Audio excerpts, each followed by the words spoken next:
We're going to go ahead and get started. If you're coming in and if you're looking for the sign-in sheet for the foundation students, that's on this side.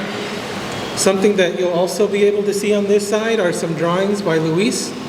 So I recommend you see the thinking out loud, the drawing out loud.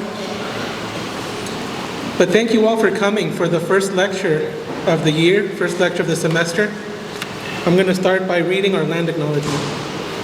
We respectfully acknowledge the University of Arizona is on the land and territories of indigenous peoples. Today, Arizona is home to 22 federally recognized tribes, with Tucson being home to the Odom and the Yaqui.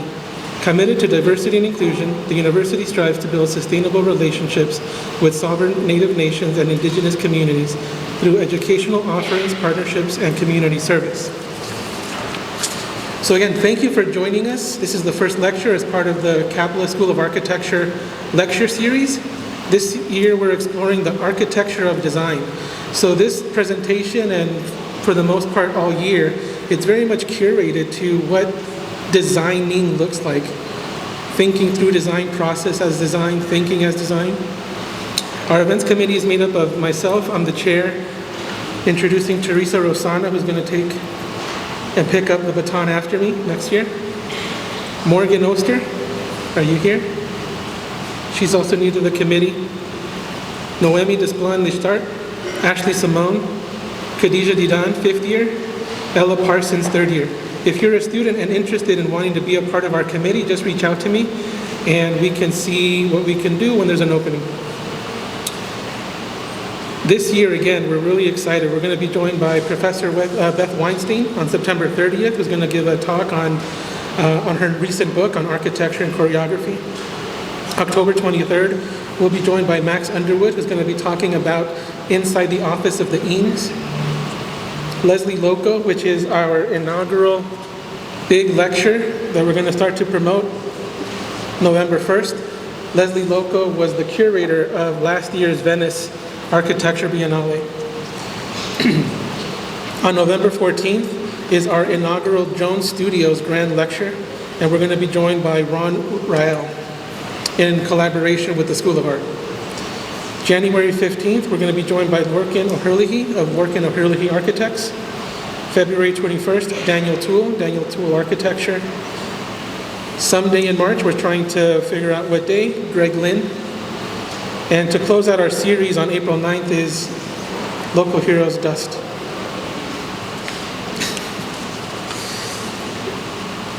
So before I introduce Luis, I'm going to ask Courtney Crossan to come and give a little background on the current competition that we have here at the school.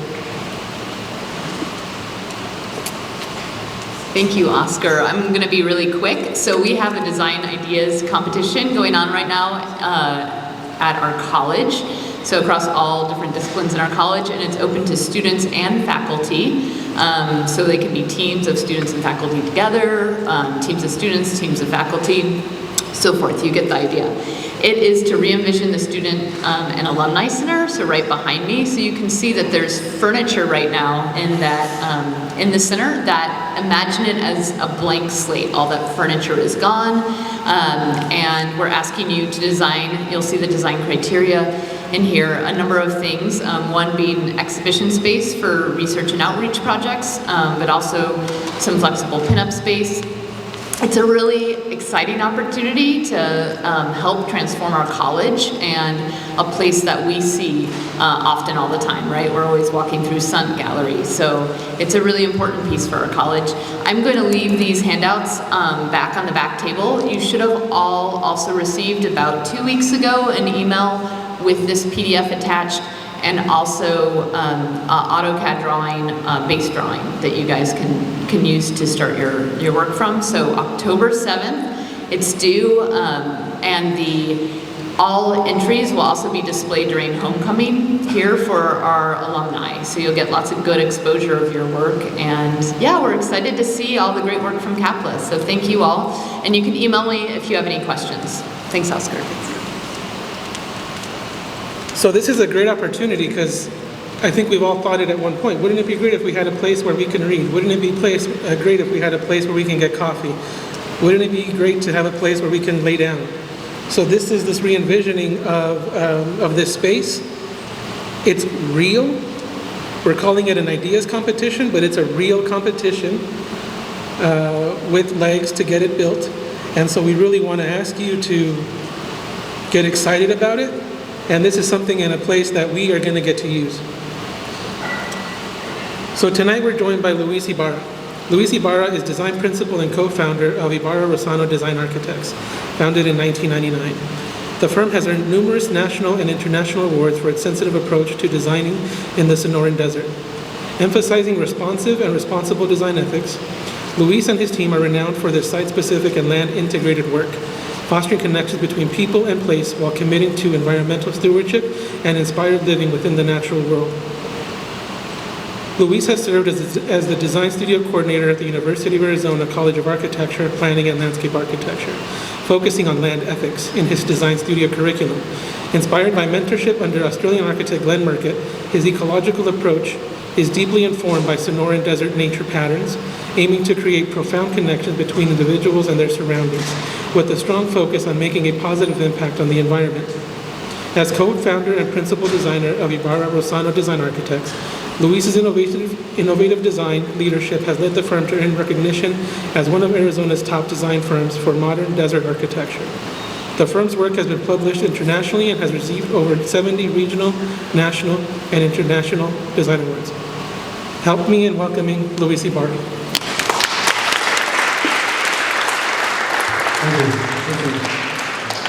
Thank you, Oscar. So, let's see. Let me get this thing going here so I can get the timer. Cool. So, thanks for having me. Normally, my lectures are pictures, tell you what they're about, and then you say, ooh, that's great, and then I show you another one and say, oh, it's amazing, and that's how they normally go. Well, not always, but that's what I hope for. But today, this lecture, when I heard from Oscar what he was trying to do with the series, I was like, that's on point, because I miss teaching, and you guys are at the beginning of the semester, and I get to go first. And a lot of the things that I learned from teaching about design itself and about teaching design, and I'll tell you that's a misnomer to teach design, but I'll get to that in a minute. I'm like, well, it'd be cool to get you guys going in the beginning of the semester with the right information so that you can start to kind of track where you are as you move forward. So this has a lot of bass in it. Is that okay? I didn't know I had that much bass in my voice. All right, anyway. But thank you for having me here. I'm super excited and very nervous because this lecture is kind of a quickly put together one of all the things that I remember from when I was teaching. It wasn't that long ago, but my memory's bad. And so I want to thank you for having me. I want to thank Capla and the dean, and I know that the director can't be here today, but and then I want to also thank my best friend and business partner, Teresa Rosano, who the work that you'll see is, of course, hers as well. So I want to acknowledge that. So let's see. So this lecture, then, I turned it into something about you. So if you're a professional wanting to see a lot of pretty pictures, I'll do a little bit of that near the end of this, but it's really about how you guys process, how you learn to process ideas, how to get from one point to the other, what stops you, what gets you stuck. If you have questions, I would love to answer them. I loved that aspect of teaching, and so that's what I'm here to do, is to guide you into the new semester, trying to get some of the stuff that usually gets in your way out of your way. So that's my goal. My goal is to give you the cheat codes, all of the secret tricks and all that I can. There's a lot of things that I left out of this. Once I started to put it together, I went down this rabbit hole that I almost didn't come back out of and almost scrapped the lecture, but there's just so many things about design and teaching design or guiding people through design that kind of unravel as you start to figure out like how to describe it and teach it. So let me start. I need to stay on point here, so I'm going to kind of read what I wrote. And so one of the things that I did when I was teaching, and I was realizing that there was something going on in me that I do when I design that I wanted to pass on to the students, and I was trying to figure out, well, what is it that I do, and how can I convey that to them? And what I say about cheat codes is that what I started doing was demonstrating the process of design. So I would actually sit down with my students. I wouldn't do their project because that wouldn't be fair. But I would do a project that they would assign me that day, something I didn't know about, as an underwater bowling alley or something crazy, right? And so I would take that on, and then they would take on their project, and for 2 hours we would just crunch on it. We would just do as much as we could, and then at the end we would present our work, and I would show them my stuff. And this is after I had kind of, some of the material I'm going to share with you, I had already given that to them. So we had kind of a beginning. And there's some material in the back that I'll describe it in a minute, but there's some drawings back there that kind of explain, so you can look at it in person to see how I do it.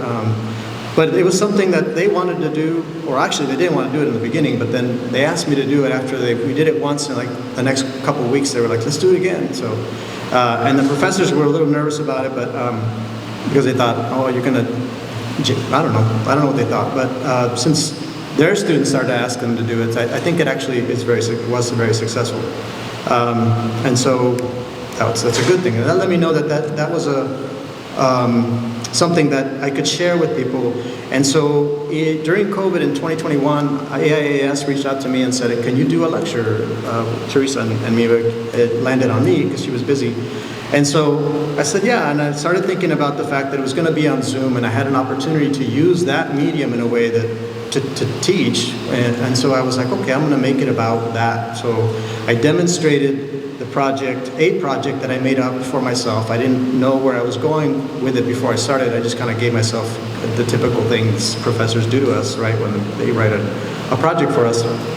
And so one of the things that you'll find in the archives of the school is this lecture that I did. This is just the beginning, opening part of it.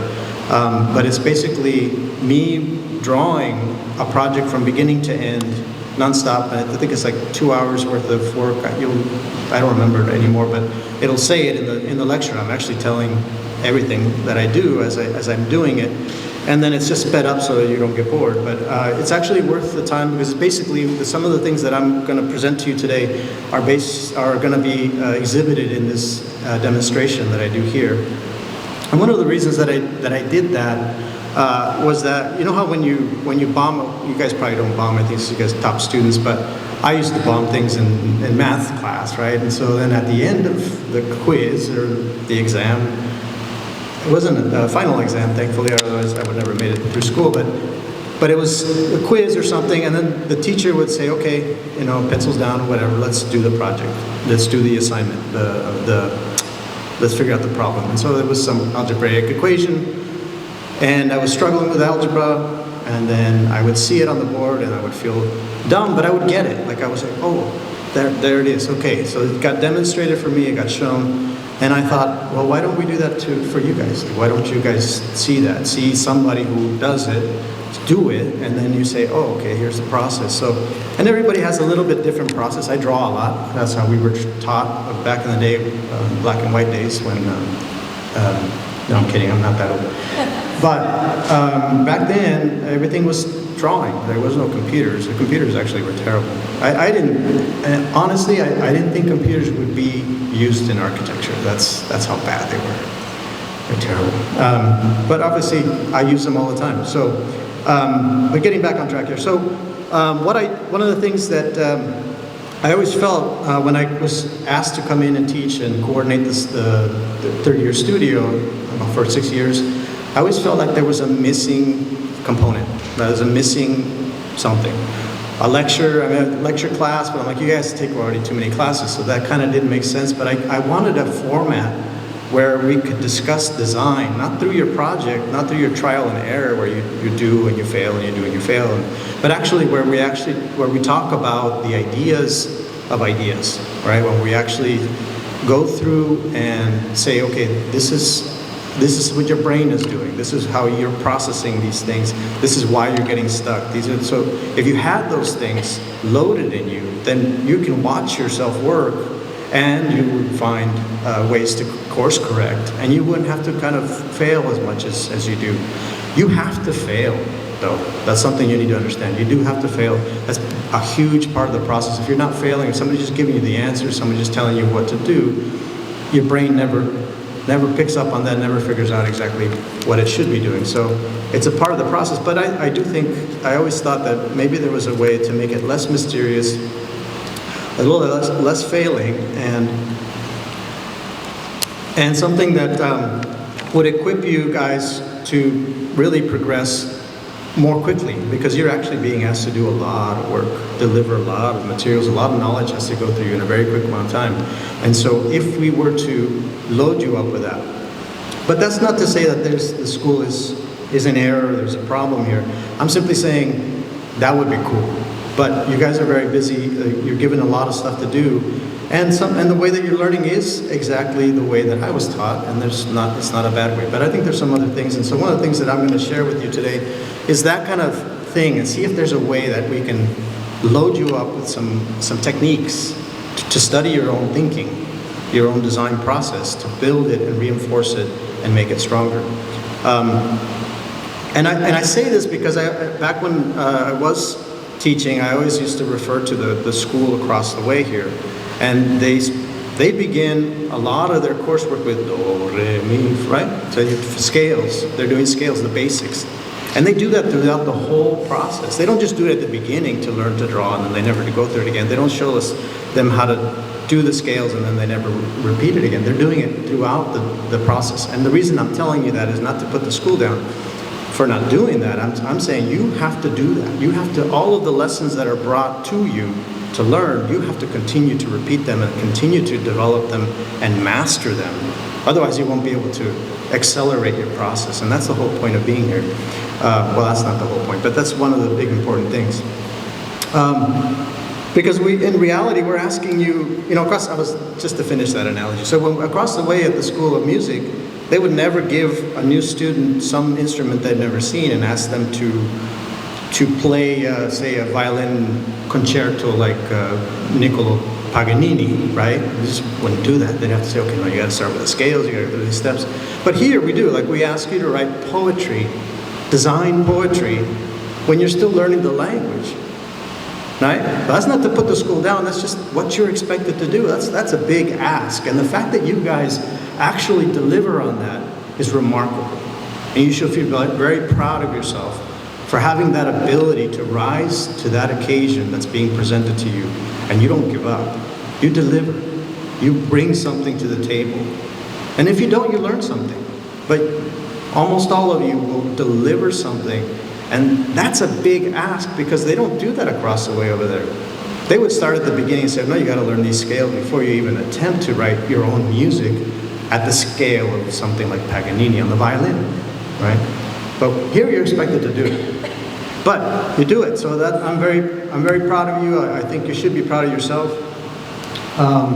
So those are those basic things. I guess I didn't push the button at the right time, but those are those basic things that I'm going to try to begin to elaborate a little bit on. I don't know that these things that I'm presenting you are the only, well, they're not. I know that they're not. And I don't know if exactly the way that I see them are correct, but I'm just introducing them to you so that you have a point of beginning for the semester, and I hope that you do well. And if there's more information you're looking for, I'm happy to come back and work with any of you. If you guys put together a little team, that'd be a hell of a lot of fun for me. Okay, so enough about you. Let's talk about me. No, I'm kidding. So a confession. So one of the things that I need to tell you is that I hear voices. Do you guys hear the voices? You do. I know I do. Mine's saying, oh, nobody's laughing. They don't know what you're talking about. You've heard those voices, right? Who doesn't hear that voice? Jesus. Well, we all have this voice that's talking to us and guiding us and scaring us and keeping us from danger. And these voices, right? These voices, some of us have the other voice. I wish I had more of that voice. Like, you're awesome. You're doing great, Luis. This microphone makes you sound sexy, right? So, I don't have that voice, but in that moment I did. Okay, cool. These voices that we carry in our head are very, very important because these are the things that guide us and let us know we're crazy and that we belong in this school, right? Because this is the kind of thing that develops in us the tool to process ideas and get them to completion with excellence, with inspiration, with art, with beauty.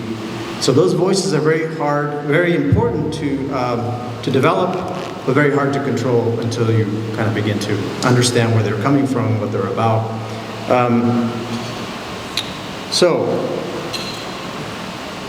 I lost my train of thought here.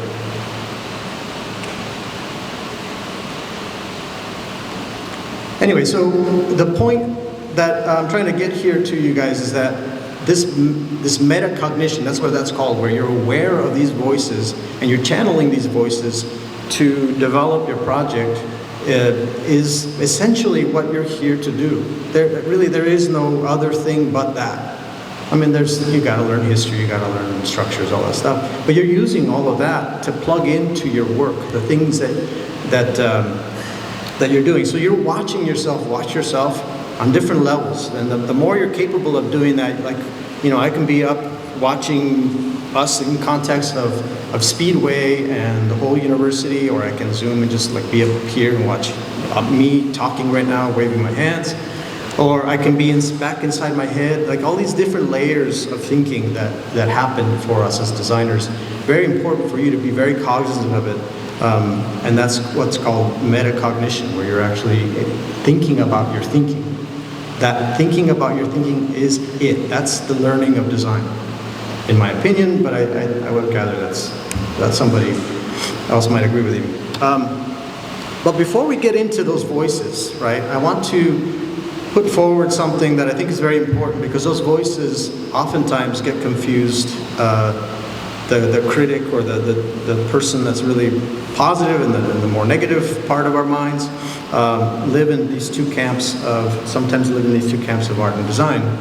And so it's important for us to maybe go through that first. I want to see, and does anybody have an idea or a theory of what the difference between art and, I'm not talking about architecture and design, I'm talking about art and design. Does anybody want to just propose an idea? Yes, please. Design is solving a problem. Design is solving a problem, and art is not. Okay, anybody have another one? Another, yes? Let me go.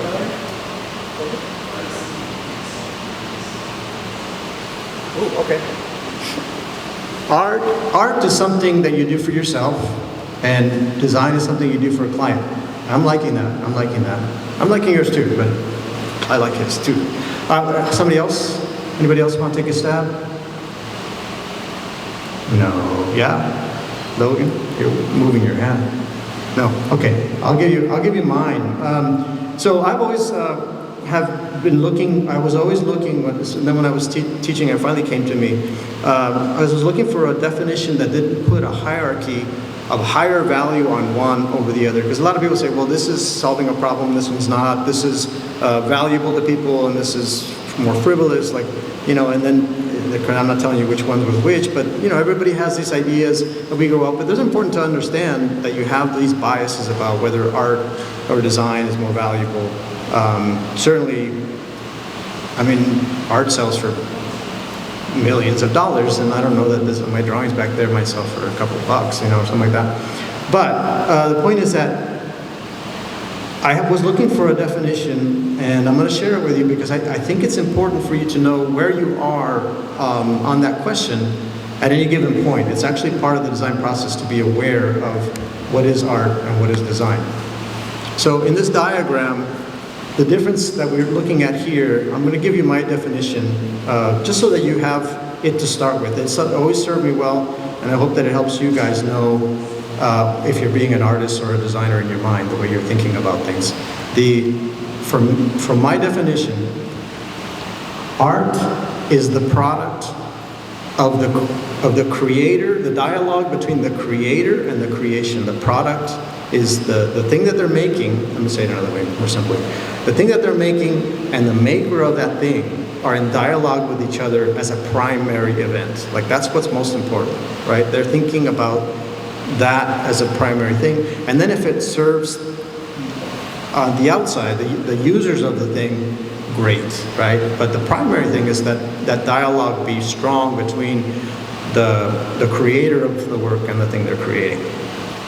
The designer, on the other hand, is looking outwardly first. Their dialogue, the dialogue that matters the primary dialogue is really the engagement between the work they're creating and the user group, the people that are going to come in contact with that. That's primary.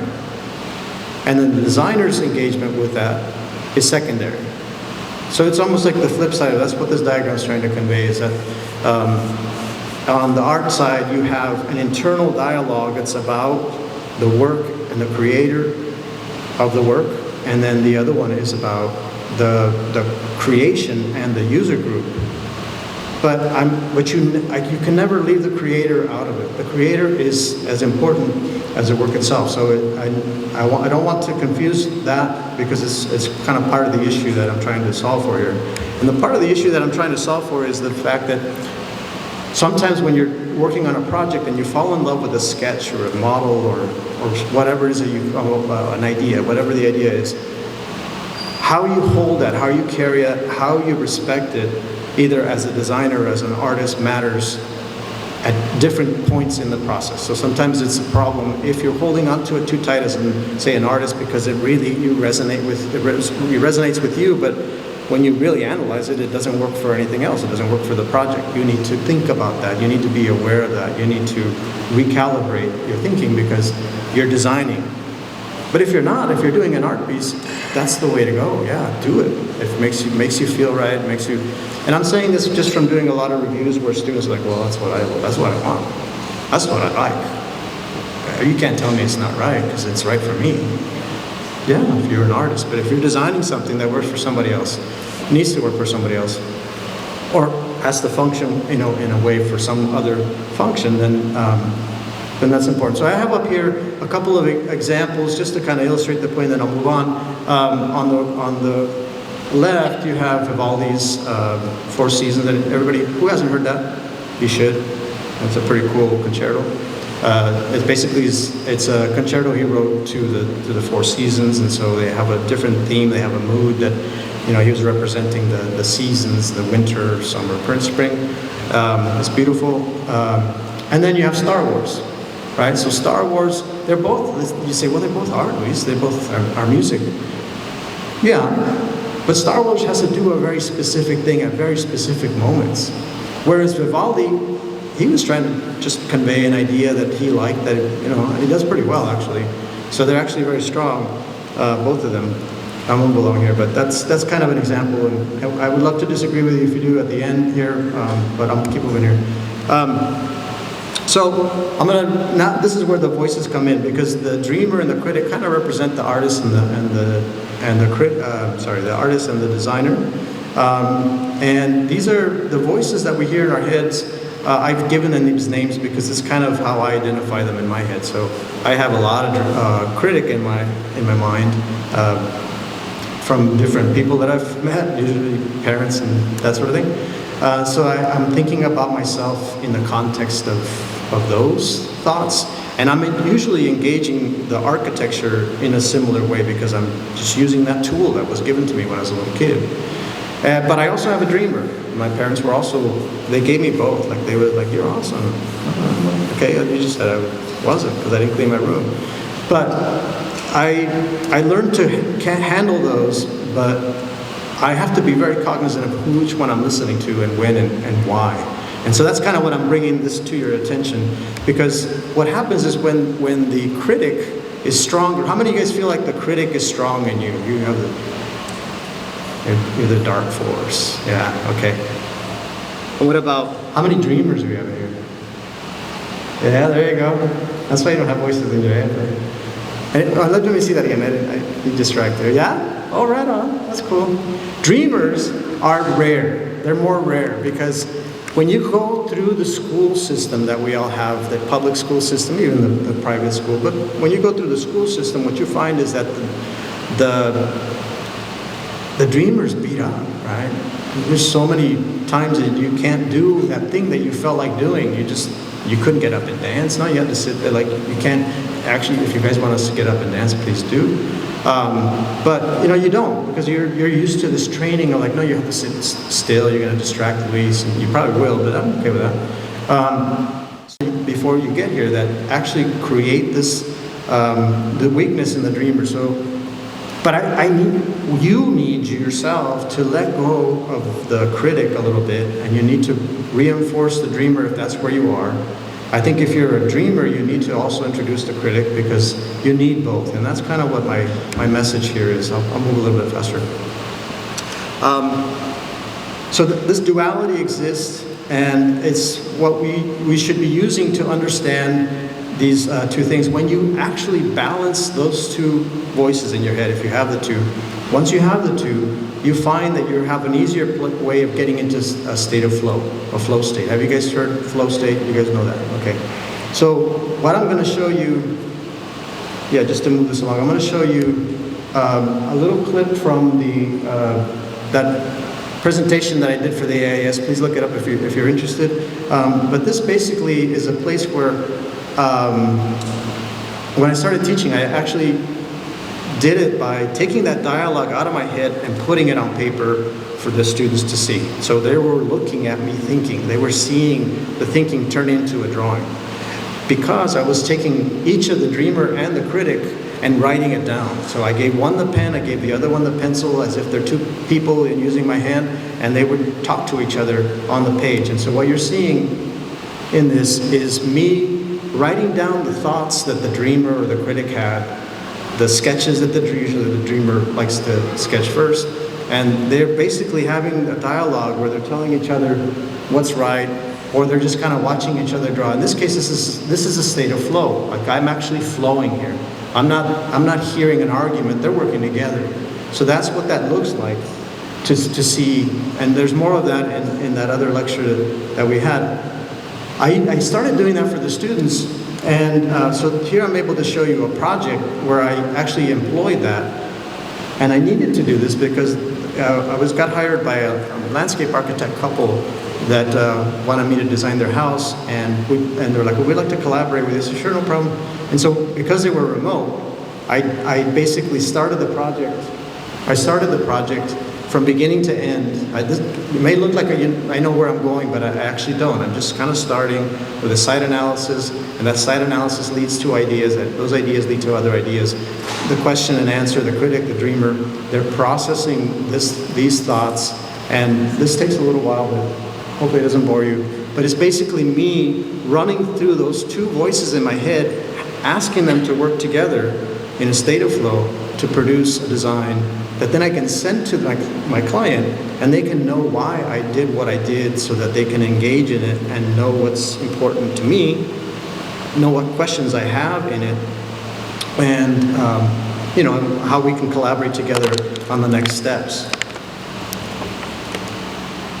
And incidentally, this drawing and drawings like it are in the back table. So you're seeing, so what I do is I take a roll of buff, 2 pens in this case, because I'm talking to myself.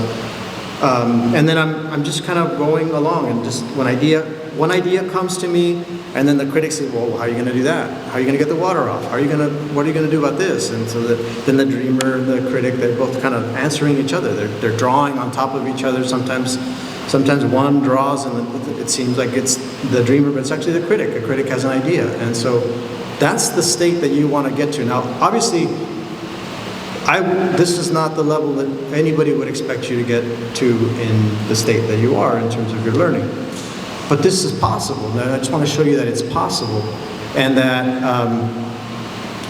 and just like my students, when they did it with me, they enjoyed the fact that really, it's like riding a bike, right? You're pushing one pedal and the other pedal, and you're kind of pushing off both sides of it, and you're propelling yourself down the road, and eventually you end up with an idea, which I'm about to show you. This guy will never finish. The idea that I've actually managed to send to the client.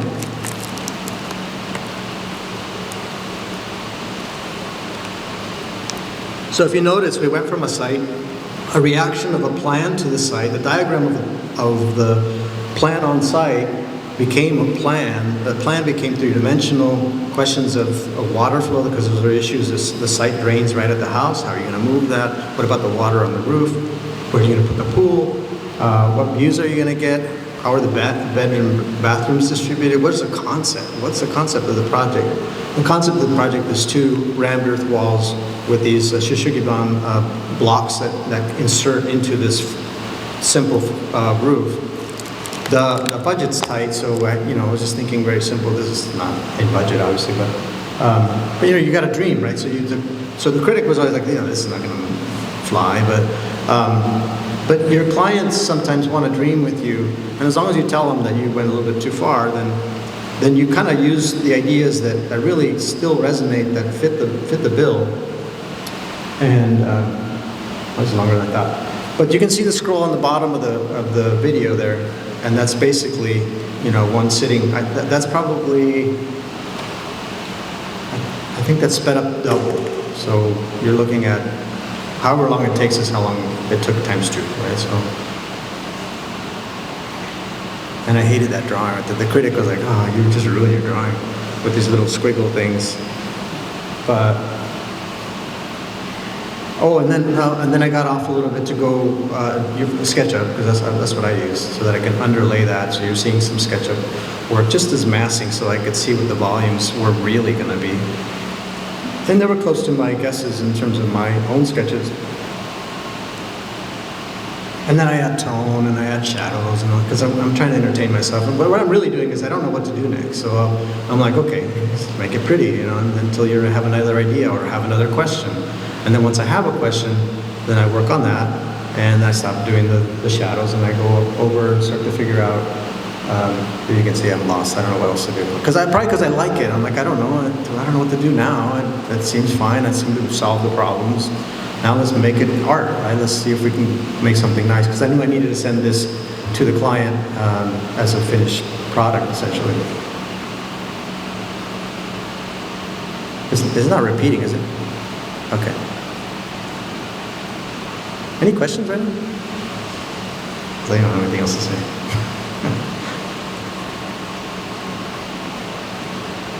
So yeah, here I'm playing with the roof. Like, how are you gonna get stuff off the wall? I'll just put it on one. This I'm stealing from one of my mentors. Is that it? Yeah, Glenn Merkitt. He has this roof that does that. So I'm like, oh, what about that? So I just steal it, try it on, see if it fits, and see if I like it, see if the critic likes it, and that's it. So that is flow state. That is flow state on a project. That's from beginning to end. I send it to the client. They're happy. They like the project. And then together with that, I'm also sending them this, which is the actual presentation. The other thing was just so that they could get into the ideas. And so the mood board. What is this? Does anybody know what the gizmo is? The marker. Anyway, so there's the concept, the diagram, what do you call it, partie diagram, right? And then the actual plan, and then some renderings. So you enter on these within these boxes of the Shishugiban, so you have these dark spaces that kind of remove the site from you, and then you enter the spaces and find the views again, find the pool, the living kitchen. The kitchen is kind of fun because it's just like this one, but it's hidden inside the 2 black boxes, and then the center island is the kind of the rest of the island, the kitchen, and then we use white furniture as well just to go overboard on the theme. But that's it. So that's that project. I have quite a few. What time? 32 minutes. Okay. And I've got an hour. Can you guys stand an hour? Is that okay? It'd probably take me an hour. You want me to do it less? Well, I'm not going to ask anyone because I'm burning time. All right, so flow. Flow is riding a bike, right? So you're basically pushing on one side, pushing on the other side, and that's what keeps you in equilibrium. So what you saw there was like me riding a bike, right? And so what it might look to you that I'm not struggling, that I'm just kind of fluidly going from point A to point B. It's like as if I already know what's happening, and it's just coming to me from divine inspiration. I'm just going like a bulldozer. That's not what's happening. That's not what's happening. So when you try this and you can't do it, that's what I'm doing too. I'm failing the same way. It's just that I'm course correcting because I'm so old. I'm course correcting so quickly that you can't see me fall down, just like on a bike. When you're on a bike, you're falling down all the time. It just doesn't look like it, right? You're just because you're managing, you're like doing this, but you're doing it so slightly that it just looks like nothing, and you're gliding down the space, on the road. So how did you do that? How did you learn that? You read this book, right? Or this other book in a different language. No, you didn't, because this is AI-generated book. There is no book like this that you use to read, to learn how to ride a bike. You also don't you don't actually read a book to go play the violin, right? You pick up the violin, you practice, you do it over and over until you get good at it. You don't read a book to swing for a home run with a baseball bat. That's not possible. So somebody demonstrates it, you study it, you pick up the bat, you hit, you try, you fail, you get hit with the ball, you fall on your face, you scuff your knees, whatever you gotta do, you do until you stop doing that.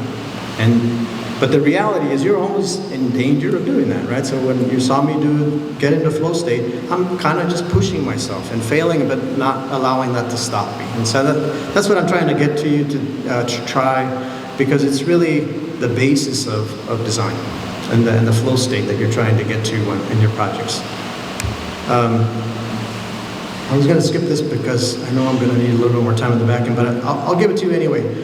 One of the reasons you get stuck is because we have a hard time sometimes getting over things. Like there's something, and so you get your program, and they say, well, it's got to be 3 floors. And I'm like, I don't want to do 3 floors. It's going to look terrible on the site. I don't want to do that. And you start doing that, right? And so I put this in here because it's really one of the most critical things to be aware of when you're processing a project, because you need to understand where you are in this timeline. So this is kind of a roadmap. It's a roadmap. It's the roadmap that I use for myself to kind of just understand where I am mentally and where my voices are taking me. So what this is trying to explain to you is that I call them the 5 gets. And I'm using them to explain to somebody, just to kind of be self-aware of where you are in the process of the design. And it's not a linear thing, that's why I put that graphic there. It's actually, it swings back and forth, and usually what you're swinging through is the get over it part. But the first thing you want to do is you want to get it. Now, professionally, that means go get the job. That means put up a proposal, it's usually very expensive, practice for your meeting with the client, hope that you get the job. Get the job. You guys get the job because you're here, you already paid for this schooling, and so you're going to get the job, you're going to get the assignment. So that's step 1. Step 2 is get into it, right? So you got to jump into it. That's like your precedent studies, your gas study, like you don't know why you're doing those. That's the getting into it part. That's why you're doing it. You're trying to get your head into that space where you're understanding what's being asked of you so that you can actually do the next steps.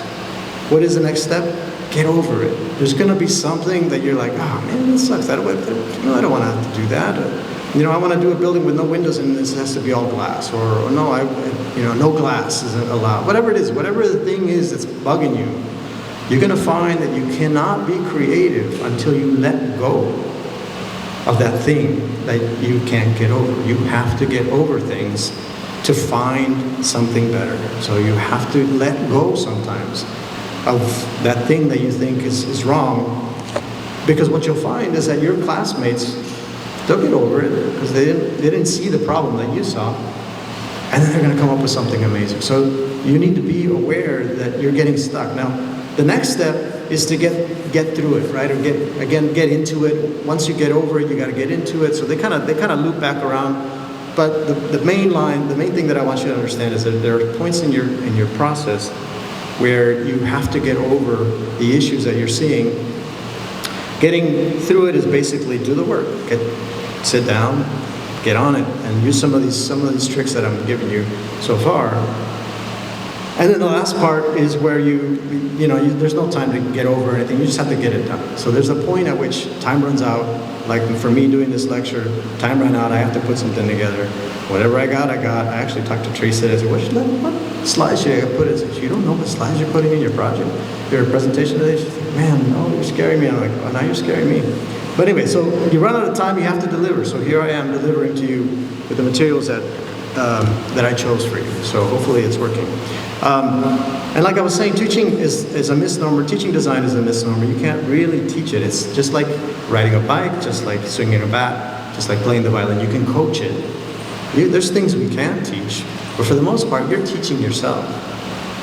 And that's kind of a funny thing to spend all that money to come here and it's a do-it-yourself, right? It's a do-yourself education is what you're looking at. So the DIY education for a lot of money in the university, but that's what it is. There's no other way. You have to teach yourself.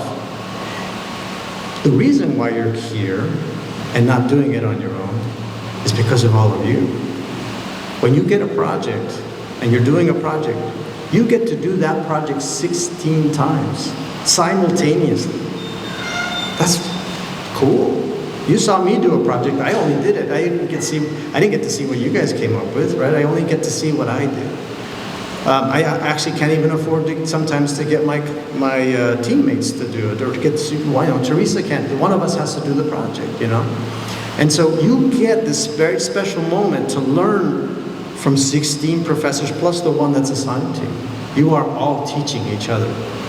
But if you're not paying attention, if you're not making these connections, then you're wasting your time, you're wasting your money. This is what you're here to do. You're here to be with each other and to learn from one another.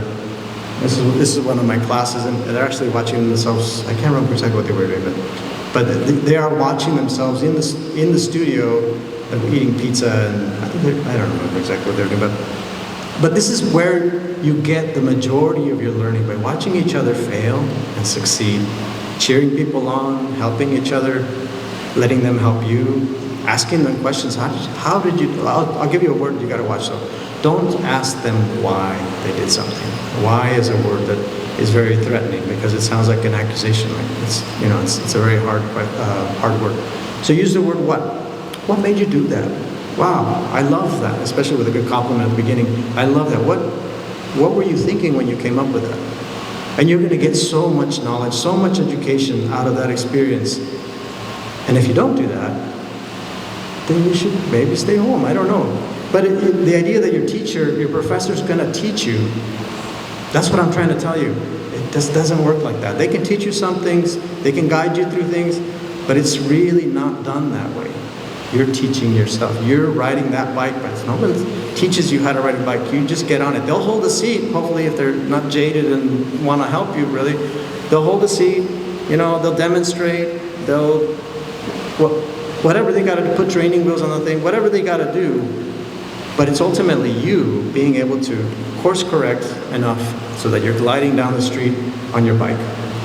So this idea of making connections with each other is something very important, and it's what is going to allow me to transition into showing you some work of my own and some of how I do things. So I'm going to have to go very quickly, and I'm okay with that. So what I'm bringing to you is idea of making connections, and that's one of the things that we look in our work to try to do. Connections between people and place, people and purpose, and people and each other, right? So we love this idea of making connections.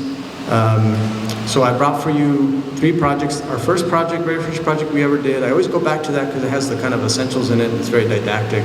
You can kind of see what I'm talking about, hopefully. And also because it was already prepackaged. But then that same client hired us not that long ago, 8 years ago? No, not that long.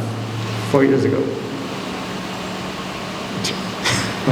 Anyway, that same client hired us about 4 years ago. We did a house in a completely different site. And so that's an interesting thing. The same client, different site. What does somebody who's all about site do when the site's taken or transformed into something very different?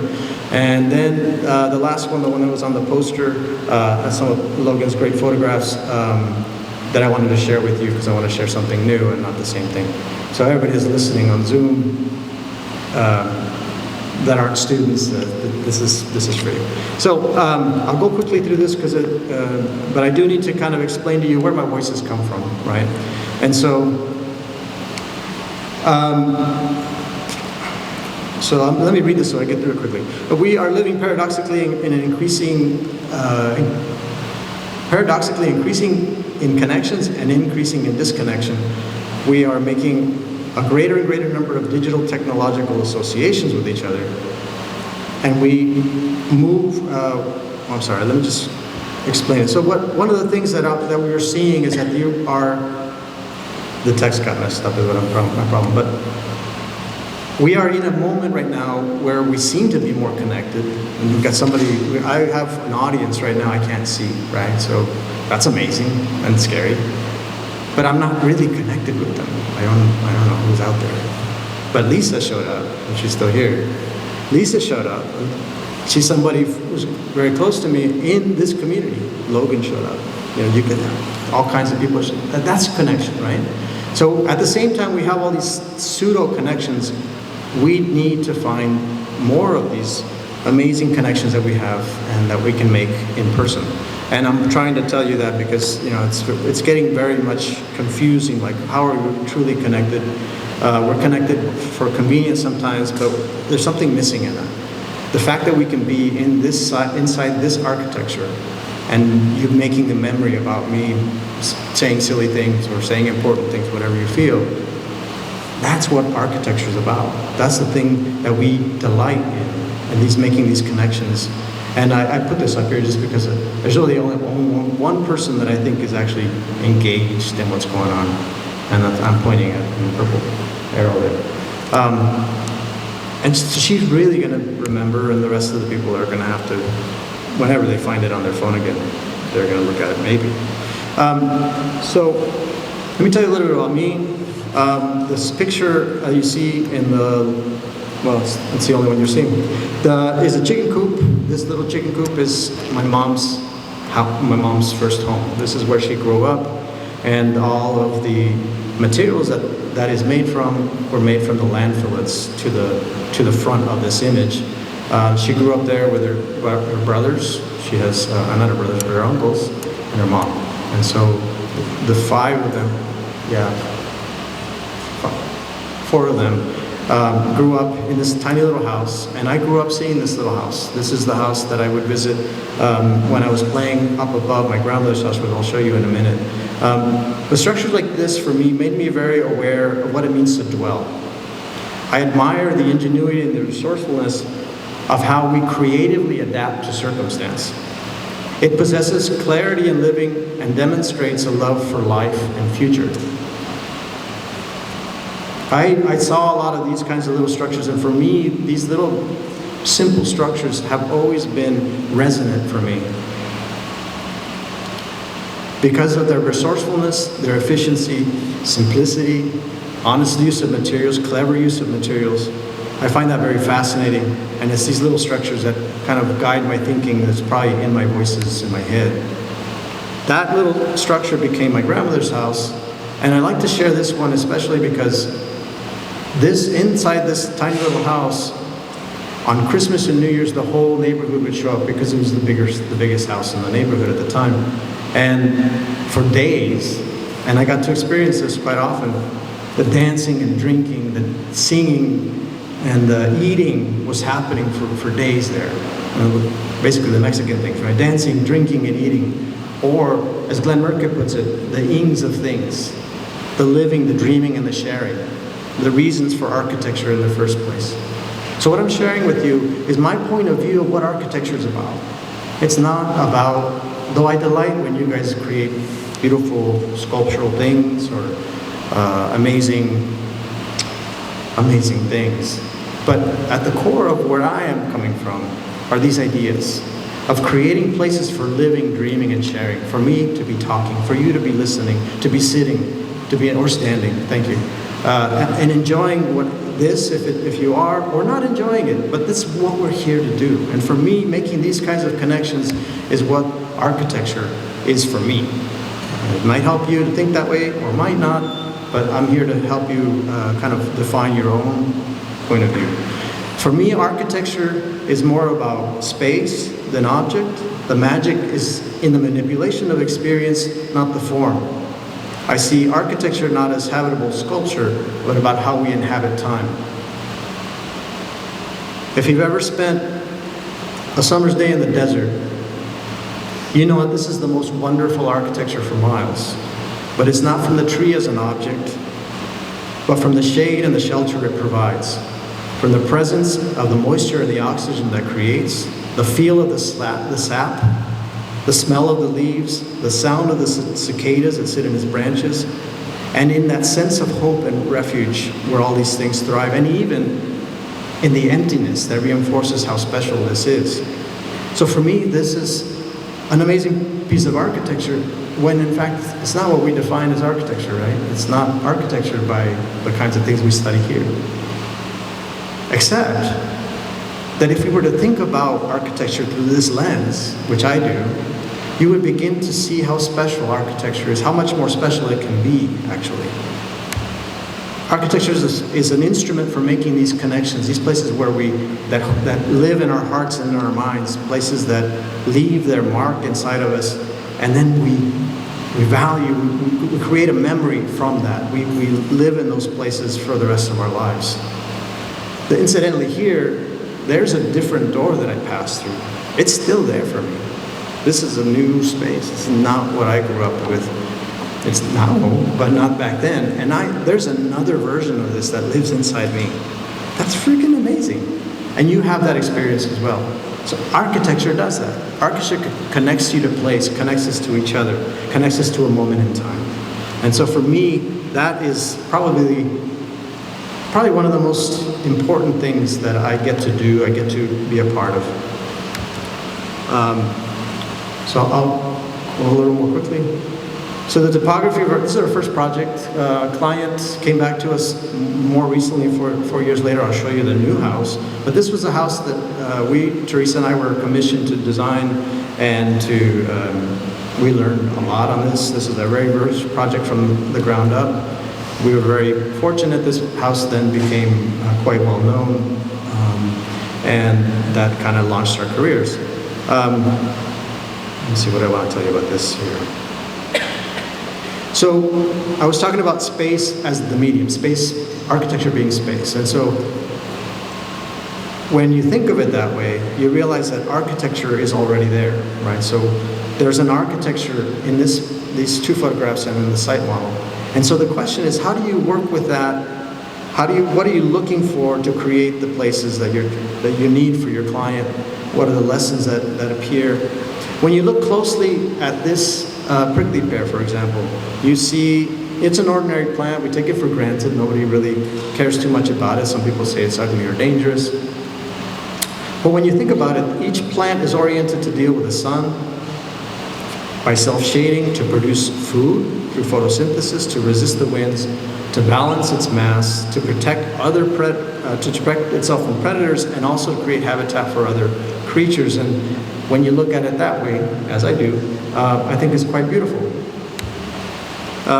So besides holding up the roof of the house here in this plan, the walls are very deliberately used to frame views, to eliminate views, to dissolve the plan by breaking the corners, to take advantage of the prevailing breezes, and to modulate for solar angles, and to deal with the topography.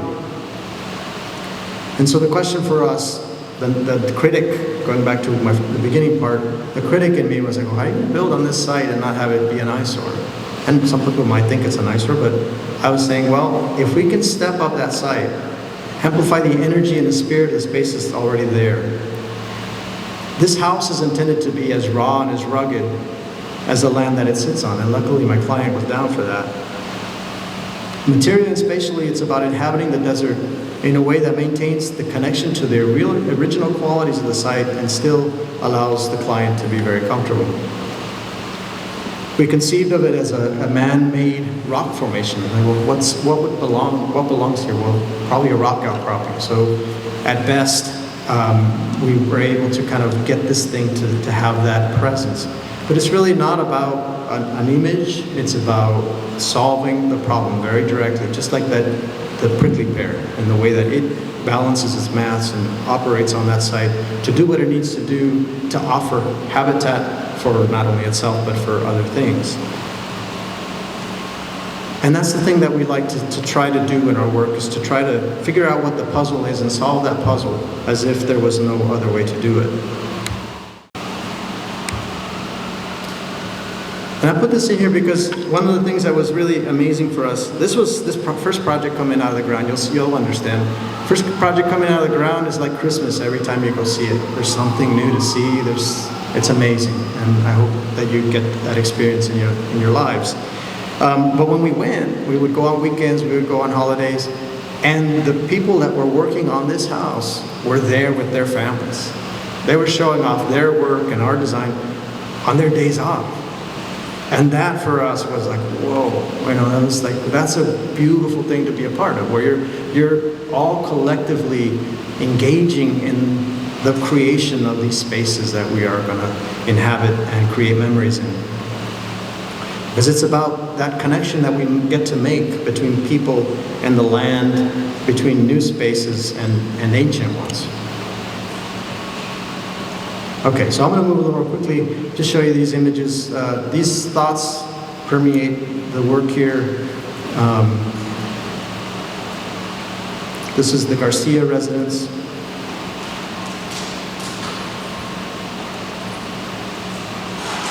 This is not a piece of art, even though it does have a sculptural component to it. Everything that you see in this project is a resolution of that critic. The critic and the dreamer kind of solving a problem here. What looks like an extra kind of frame there, that's actually was designed to put a shade for the sun, because that faces west. So that has a gate, a sun gate. It never got built because actually the house performs well without it, but that's not a sculptural element, although I also have to operate as an artist. You have to work both sides of the fence there. No, this doesn't belong in the budget. Hold on.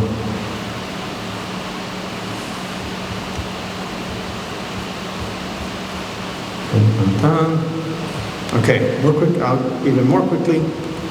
Thanks for the guys standing in the back. So this is the same client, different site. This is in anybody not know where the Mercado district is? Okay, no? It's downtown. It's a really cool area. Check it out. A lot of the buildings there are kind of pseudo-historic, And so we're playing off some of those themes with this one. But we had no saguaro or any, this is not a desert site. And it was one of the first projects that we've ever had that was completely kind of urban and walled in. So it's basically wall-to-wall houses. So it's, I'll show you the plan in a minute. But essentially, the same client came back to us, and they wanted to be closer to town, and they also wanted to have less issues of steps, because the first house that we did has a lot of steps to work with the site. So the plan is basically the site. So you're looking right there in that sketch, you're looking at the site, and in order to get light into the space with some privacy in this more urban environment, we created some light wells that you can see the dark spaces there, here. No, you're not seeing it, okay. And so those spaces then become like these hubs around which this two-story building, it's 2 stories, but the way that we organized it, the granny flat on top had an elevator to it, and then the mobility issue was settled on the bottom where the master bedroom was and the main space, and then the kids who are more able to climb some steps are up on the 2nd floor above the master bedroom. And then these light wells are what engage the sky and then engage the light, bringing it down into these folded planes. So once we started playing with these, started to see how these walls were going to be bent and at angles, we went with that. At first, I guess, yeah, I mean, although not for very long, but I was like, well, I wish these more, do we really want to deal with these angles? I struggled a lot with the courtyard, not a lot, but enough to, like, well, what are we going to do about that courtyard? Well, we're going to break it. So we're going to not have those walls touch so that there isn't that tension of those two walls coming together in that corner. And then that became a slice that sliced all the way through to the front door. And then we started playing around with motifs of window. These were originally going to be done out of stone, and they were going to be symmetrical and probably very boring. But Paige Rep, who was also an alumni here, he kind of pushed back and he didn't want to do them, and he said, let's do them this other way. I said, well, if we're going to do them, we're going to do something fun. So one of the things that I did, this is playful, I had kind of taken these modules in SketchUp and I just made them, the same one that I did out of a stone that was just really boring and simple, like a simple pyramid. I started to paste it into the model. And then when I moved one, of course it was a component, so when I moved one, the other one went this way. And I'm like, oh, shoot, I like that. That's cool. So some of this, I could make up invent a story about how awesome that is, but like how genius I am. But no, it's just like, that was a SketchUp move. I pulled it over, I went this way, and then they all went their own direction, and that was amazing. So that's what you're looking at there. But it's actually reinforcing a motif that is in Mexican architecture with this cantera surrounds around windows. And then that happens as well on the inside, and all this light's coming in and hitting all these faceted spaces, which is kind of what a lot of the project is trying to do.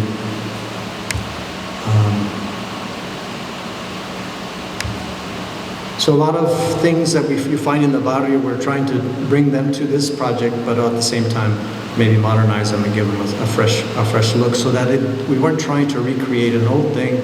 We were trying to interpret the ideas of older spaces. That's the kids' bedroom above. And then these little courtyards that are formed. This is outside the master bedroom. That window, that little tower of steel there goes to the sky, and when you open that up, you're in the plaza, in a public space. But on the inside, you're in a bathtub, the master bath, outdoor bathtub. It's kind of fun. And then in this space, that wall in the middle serves many purposes. The funnest one, I think, is that you can watch movies on it. And then the other thing is that it's obviously in this picture a heater or a fireplace. That same opening, when you feed it from the top with an evaporative cooler, is an amazing flooding of cooling down in the summer. So it actually works throughout the year by cooling, heating, and providing a place to eat popcorn. And that's the look the other way. That stair takes you up to the granny flat above the garage. Some sexy pictures.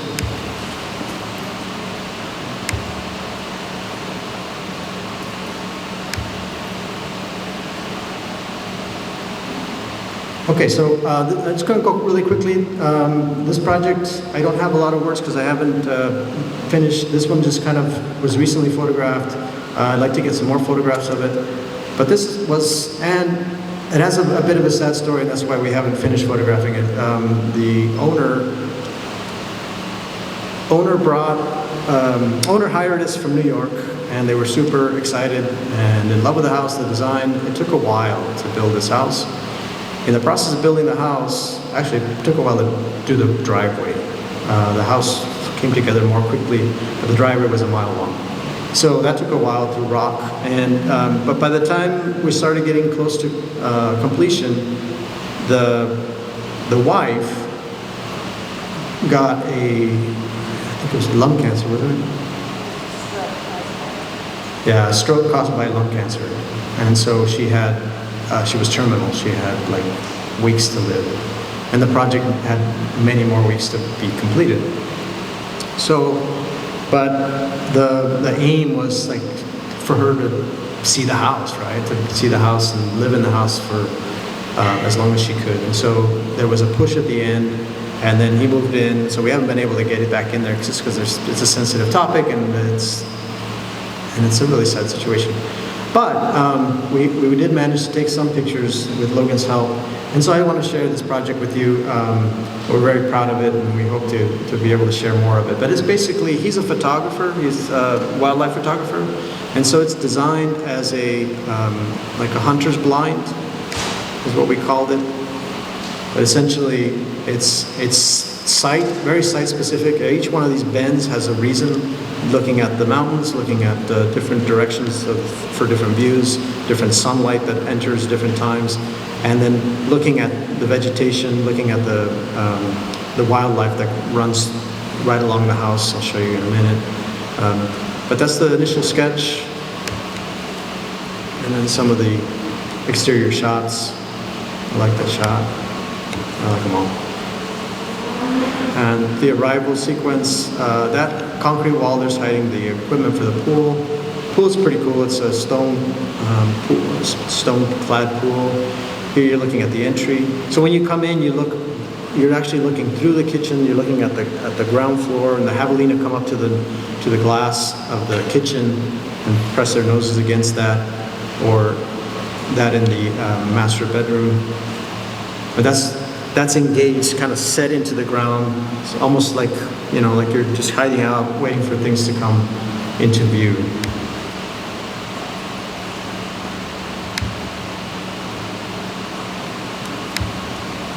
So I'm running quickly through these because I know I'm over time.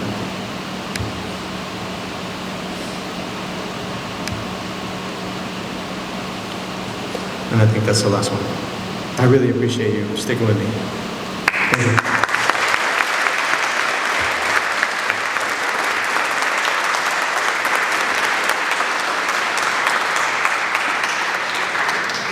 We have time for some questions. Who wants to pick Luis's brain? Yeah. What made you decide to become an architect? Okay. Okay, the classic question. What made you want to do this crazy stuff? I've never known what else I wanted to do. I don't know any architects in my history. You can probably tell there's not a lot. But the one person that was standing in one of those images, my uncle, he built the house, my grandmother's house that you saw. And he did some really cool things with it. Like he actually put a corner window in. That's wow, kind of crazy. But probably that house. The fact that's actually what I was trying to say, and I probably didn't say it very well. The fact that with architecture, we make a place where an entire neighborhood becomes a family. The whole neighborhood was a family, is still a family, although a lot of them have died away, and it was because of that house. This wasn't a remarkable house, but it was the right energy. And I thought, well, if I can do that for people, what else is there? Is that also why you went into residential architecture versus like It might be why I decided to do that. When I graduated, like a lot of us probably, the dreamer was pretty rich, I can go to New York. I got offers in New York, San Francisco, but I always wanted to start my own thing, and so I'm like, I'm gonna stay here. But the opportunities, if in a place like Tucson, if you don't have money, it's hard to get into a project to do for the university, right? So then you have to kind of work for that kind of a firm, and then maybe you branch out, you steal some of their work, and then that's kind of the gig. In residential, you have a little bit more opportunity, and I had been working with residential architects already, and so it just seemed like, yeah, I get it, I can do that. And then when we got, and it's a funny word, but we got famous for that, and we started to get a lot of work, and we started to get the right kind of work. And I'm like, yeah, this is what I'm doing. But we've also done residences. I wanted to share with you a couple of art installations. We've been fortunate to be invited to design an installation for the Scottsdale Museum of Contemporary Art. We did Brother John's restaurant, Brother John's Beer, Bourbon, and Barbecue, and then Bombolay. We also did downtown, and then we should have won, but we didn't. The January 8th memorial downtown, and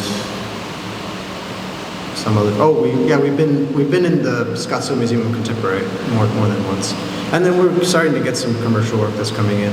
Commercial work is harder for me because I probably spend a lot longer than I'm more expensive than somebody who spends less time on design. So if somebody wants design, yeah, we're all about it. It doesn't matter what it is, but it's residential is usually where we are invited more. So. Yeah.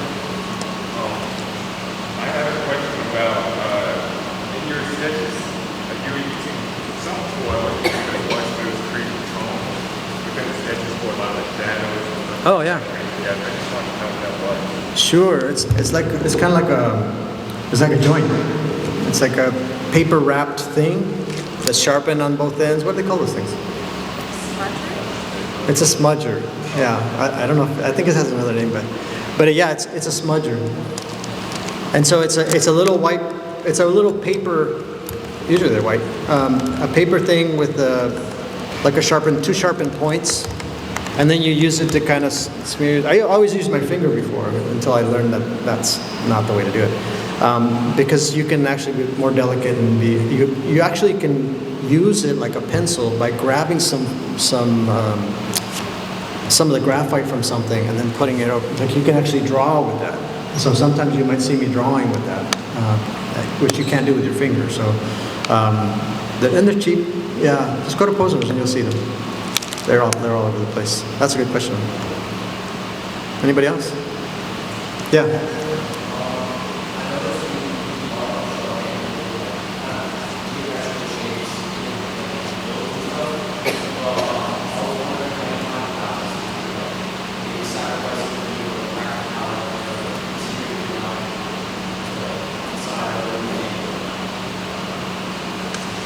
Okay.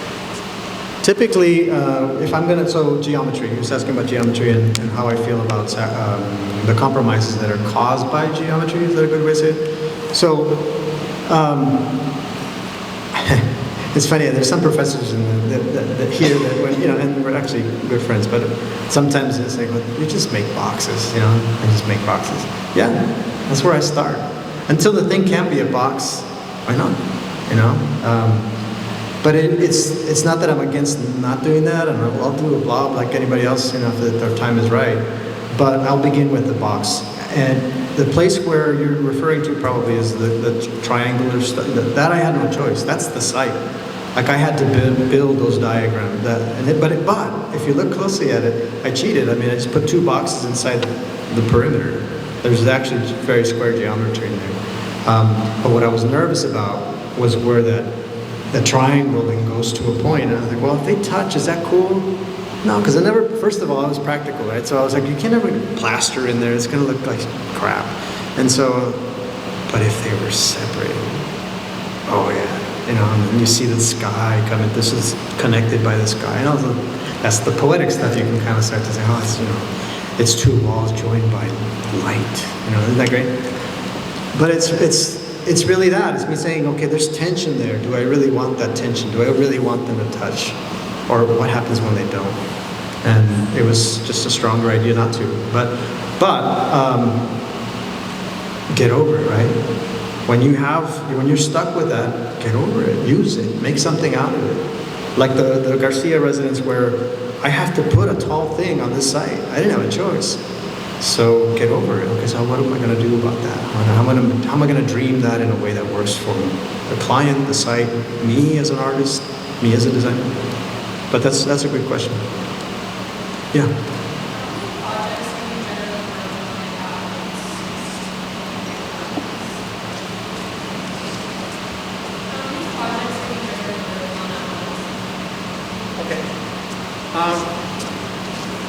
It depends on how many people I have, and if they're good people. And I usually get really good people. So the most that I can carry safely, and I mean safely, because you can make big mistakes, right, if you have too much, probably is about 5 projects with at least two people in the firm, which is actually, that's probably borderline. But I'd rather do one at a time. but you got to pay bills. And so money, in this profession, money comes in different timelines. And so you end up with these holes of time. Like right now, there's times when I don't take a salary because I'm waiting for things to kind of line up. So it's tough. It's a tough profession from that standpoint. Yeah.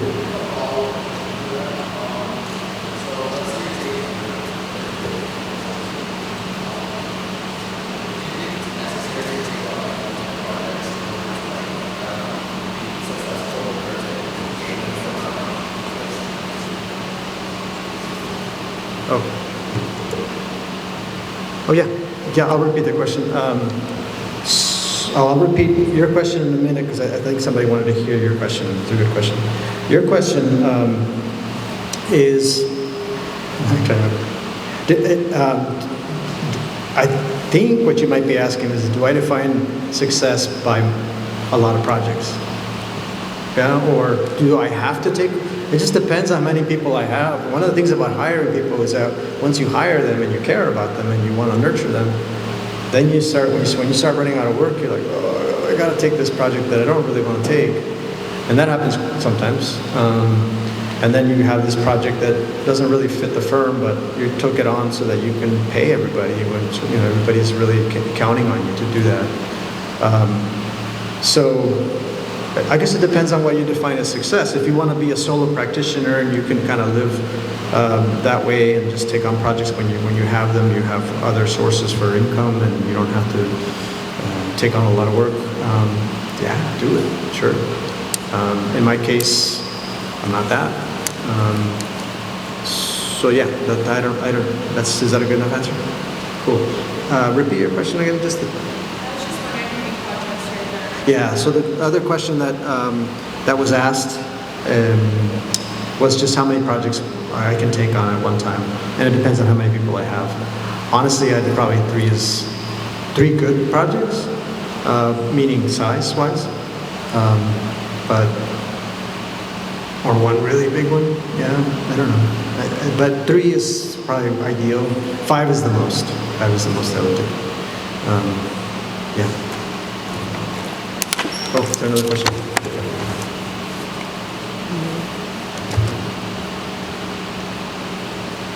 Can you ask me? The question in the chat is, hi, I'm a recent graduate from Kaplan. One of my favorite classes was the SBE 301 class, Intro to Design Thinking. I wanted to ask whether you ever took or taught that class and or whether the design thinking process by Stanford's Design School influenced your outlook on design, flow, and playfulness. No, I never took, that class wasn't available to us. In fact, it's on a different, in that way, I'm from the black and white days. That's very much Kodak color. But my influences probably from a design standpoint were a lot of drawing that we had to do here. It's a repetitive kind of drawing that we had to do. And then for me, and the thing I didn't tell you about, the other part of me is that as an artist, what I do, my art is composition, so I write music.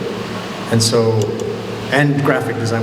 Before I came here, I started doing graphic design for money. I started charging people to do posters and flyers and all kinds of stuff like that. And so that's where I started my design journey. But I also equate music composition with design. It's a little bit more free, which that's why I call it more, for me, it's more an art. But the process of creating, the creative process of that, I think is something that I've always used to inform myself and keep the ideas rolling, I think. Was that it? I don't know how this works. Any other questions? Yeah.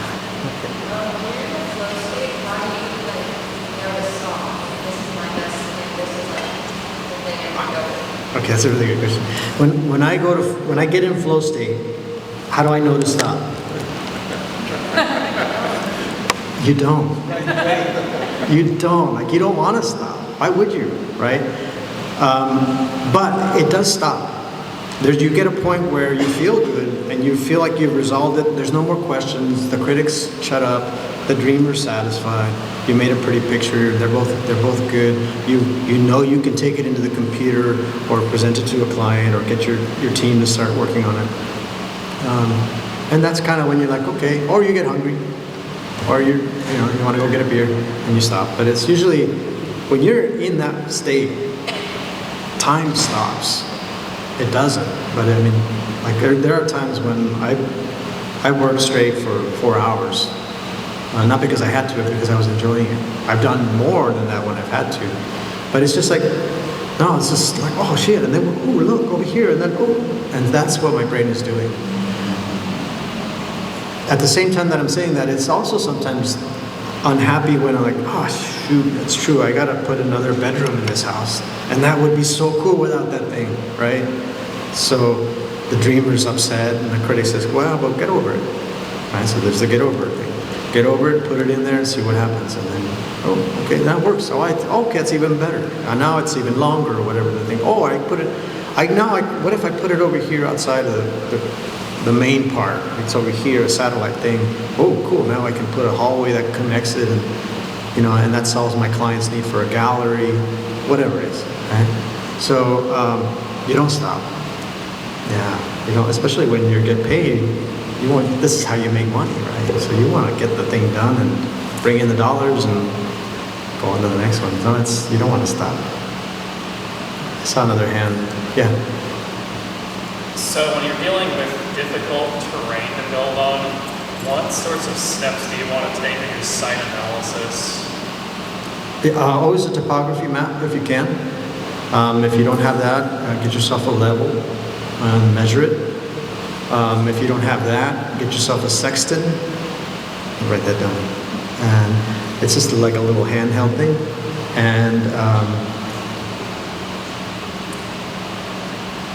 And now you have GPS, right? So you have that. You have Google Maps. If you have enough money, get yourself a drone.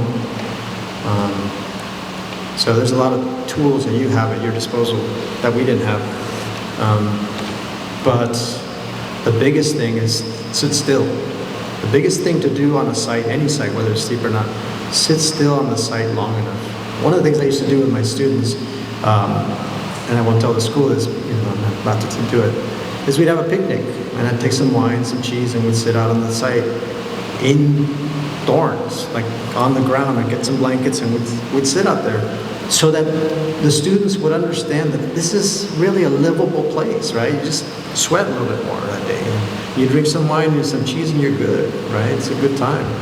So, but spending time on the site in a way where you take in the pleasure of the site, you're not just there to do a site analysis from a rudimentary analytical, you have to do that, but enjoy the site. Figure out where the joy of the site is so that you can work with that. Is that a good answer? Yes, actually. I think we have time for one more.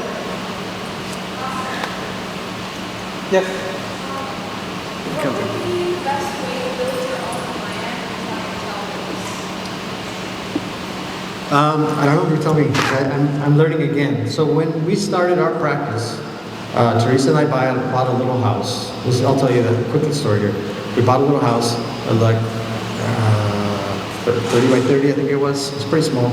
And then we threw out the kitchen, threw out the living room, put a kitchen where the living room was, and that's all we had. We submitted it to, thanks to her, we submitted it to a competition in a magazine. We won that competition. They gave us a van. We didn't really want a van, but it was new, so we got a chunk of money, and then we started our own practice. That we took and we capitalized on that by sending it to the newspaper, sending it to the TV. So this is the old school stuff, right? We sent it to the news on TV. They came out, they took pictures of us, they videoed us, we showed them the house. We got put into the newspaper on a Sunday, and the Garcia residence guy saw it, and he called us up and said, hey, I just saw that you got published. Cool, let's go do a house. I said, yeah. From there, we did that house and sent it into Architecture Magazine, which at the time was doing an article on what they call the Arizona School. And it was an idea that they had, and they said, well, where do you guys come from? And I was like, Tucson? Yeah, but who do you work for? Nobody, like, not nobody, Bob Vin. But it's not a modern architect. Well, that's what I mean. I'm not a modern architect. And Bob Vin's an awesome historical architect. I have a great deal of respect for him. But I wanted to do modern things. And so, anyway, bottom line is that we sent it in. They liked our stuff. We got published with amazing architects, including Rick Joy, including Will Bruder, including all these amazing, actually, all the ones that are watching me right now. Hope they don't get mad that I don't list them. But 9 other architects in the state, we were one of them. So in a way, that was just kind of a lot of luck, except the work that we put into that work, our house, and then the first project that we did, that's how we built our brand.